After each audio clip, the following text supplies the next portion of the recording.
Today, Friday the 8th of March, marks, as I'm sure you know, International Women's Day. For over a decade, women and girls use this day to simply celebrate their gender. But not all women think it's a great idea. Joining me now is YouTuber and anti-feminist influencer, Pearl Davis. Thanks very much for being with us, Pearl. I obviously don't have a right to talk about this subject at all, but Why you not? do. Well, men aren't allowed to talk about women. We all know that. Why? As we can establish what Famous It's rule. a safe space here. Famous rule in the modern era. Yeah. Anyhow, what do you make of all this? Are you celebrating International Women's Day in a big way? I think that we should focus on accomplishment rather than just being a woman. I don't see the need to have an International Women's Day by virtue of just being a woman. Why don't we focus on something that we have accomplished? You know, 50% of the population is born a woman. You didn't do anything to become competent at something or become great at something. It's just, celebrating being a woman for being a woman. And what have we really accomplished? We don't do the majority of hard jobs in society. 1 out of 3 of us has had an abortion. 1 out of 4 of us has an STD. 90% of us have been on birth control. The birth rate is falling because of women's choices. At the end of the day, why don't we talk about accomplishment rather than just focus on being a woman for being a woman? It's the same thing as a participation trophy. Okay, but I just don't see the point. I follow you on part of that, but what's abortions and STDs got to do with it? Oh, women's poor choices. I mean, honestly, we've had more choice in the last 100 years than ever, and we just choose poorly. For example, abortion, that's one example. STDs is another example. The birth rate is falling. We own 80% of the world's debt. 80%. We're a net tax loss. We're the majority on benefits. So, and the point of that is that, by giving us participation trophies and saying that we've accomplished something that we haven't, in my opinion, all it does is enable us to make poor choices with no repercussions. Well, some people say that, and again, I can't possibly give my own opinion on this, but some people say... You can. Go ahead. Go ahead. I'm teasing you. Some people say that what this day does bring is an opportunity to pay attention and celebrate, as you say, 50% of the population who have historically not had access to some of the same opportunities that men haven't had. What opportunities? The educational opportunities. I'm thinking of things like university. Many universities didn't admit women until the last women have 30 been or 40 faring better years. than men in school for quite some time. The first female property owner was in the 1600s.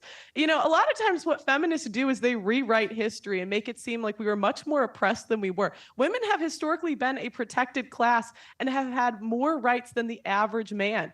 For example, women were never required to go to war. That was something that men were required to do.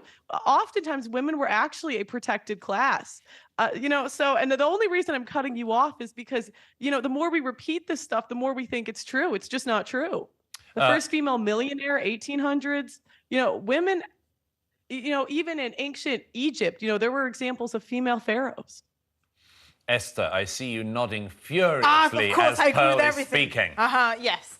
I am curious, though, where your stats on the STDs and abortions are coming from. I'm assuming it's the US. CDC. Yeah, CDC. Okay. Oh, okay. I just wanted to clarify that. Look, my issue with International Women's Day is that it's been hijacked by... I initially said Western feminists, but I'm now going to broaden that and say just Western women in general, because they usually address issues that are clearly almost unique to Western women and their experiences. So, for instance, you have Western feminists that are more concerned with freeing the nipple, or whinging that a man is opening the door for them, or talking about the gender pay gap, as if having a child and having a family is not a blessing that you should.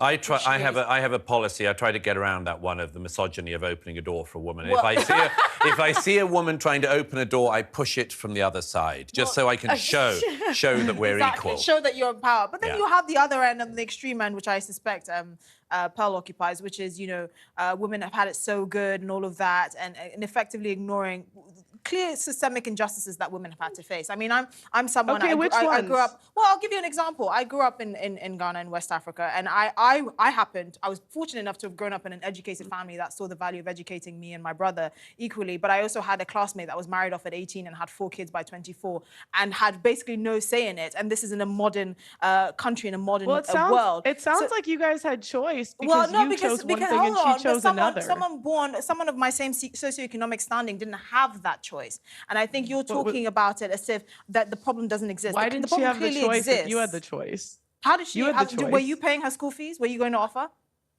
Well, why should you be entitled to free things? That's just What do you mean be entitled to free things? Why shouldn't you have the choice of who you marry or if you want to marry? Isn't that you had the choice, but you guys are from the same country. You had the choice. I'm saying you just gave an example of you having a choice. I can tell you this: if you grew up in northern Nigeria, you might very well be circumcised. Your story contradicts itself. That's my point. It doesn't contradict itself. Because you claimed that there was no choice and you had a choice. Claire, she didn't have a choice. Did you hear what I said? The girl didn't have a choice because she was just a girl. Why? By virtue of being a girl. She was 18. She was 18, was she not? Okay, I want to bring in Claire. Claire, do you agree with Pearl? No, I'm afraid not. And, you know, as we've seen on International Women's Day, I have had a message on social media that says that I'm only spouting what my husband has allowed me to spout. And here we are in 2024. So, no, we need to fight for the rights of women. And I think it makes it even more impressive on International Women's Day that the misogyny is still alive and kicking. Women didn't have the vote in the United Kingdom until 100 or so years ago. Why? Why? Why? Because they were not considered to be clever enough. They were not considered to be that's not why. It absolutely is right. Please don't tell me that. Have you read the writings? Have you read the writings of the early suffragettes from the 1920s? Is that right? No. Hang on, one at a time. Hang on. You haven't. That's the funny thing. And it's because, again, you know, freedom came with responsibility. Freedom came with the responsibility where you had to be enlisted in the draft. That is why women did not get the vote. Most people in history did not get to vote. This was not simply a man or a woman thing. It was we do not get the freedom without the responsibility that comes with it. And here in the United Kingdom, it was to do with owning property. It was women were not considered to be relevant on their own. They had to take their husband's status, and they weren't allowed into the House of Commons for some considerable period of time. And if you're 50% of the population, why should you not represent them? So no, I think we need to keep on fighting the fight for women on International Women's Day. I don't like the marketing aspects of it. Property ownership came with the responsibility of owning property. And that's the thing. Freedom always came with responsibility. And we go on these shows and we spout out stuff like, you guys clearly haven't read this stuff. Well, it's so obvious. The little writings of the Magna Carta.